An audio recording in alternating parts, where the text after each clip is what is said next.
Hello and welcome to today's lecture on the epic. We're going to be looking at this genre of literature and some of the fun and fantastic things that it does and some of the conventions that are especially tied to epic poetry.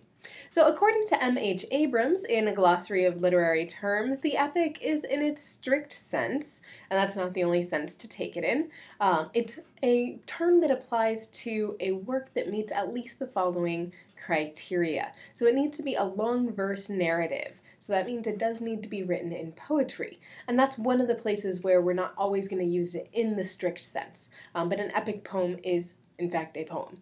And it is long. You don't have the short epic. Part of that is the scale, and it's that large scale.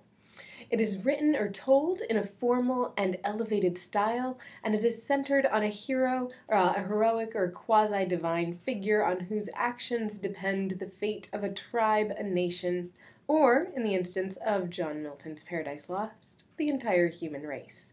So this gives us a little bit of a starting place. We're going to break down a lot of these elements of the epic, but that it is poetry, and that idea of elevation and large scope is going to be really important. It really just has this grandness, it has this vastness.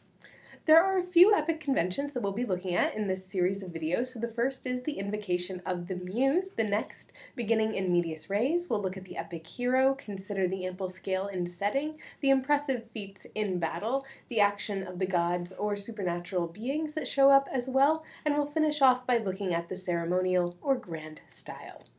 Before we get started, though, I do want us to consider that there are a few other branches of the epic. So we have the serious epic, we have the poetic epic, but we also have a few other places that this shows up. So one is the mock epic, where the epic conventions that are this high elevated style get used, but get used in a way that is humorous, in a way that is not particularly serious. So an example of that would be Alexander Pope's The Rape of the Lock.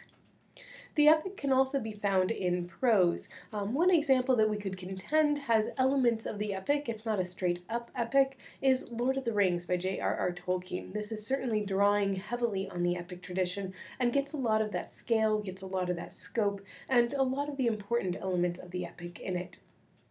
We also have works that challenge the epic, and I want to mention them here in some of these other branches of the epic. And this can be done in a couple of different ways. The first I want to mention is James Joyce's Ulysses.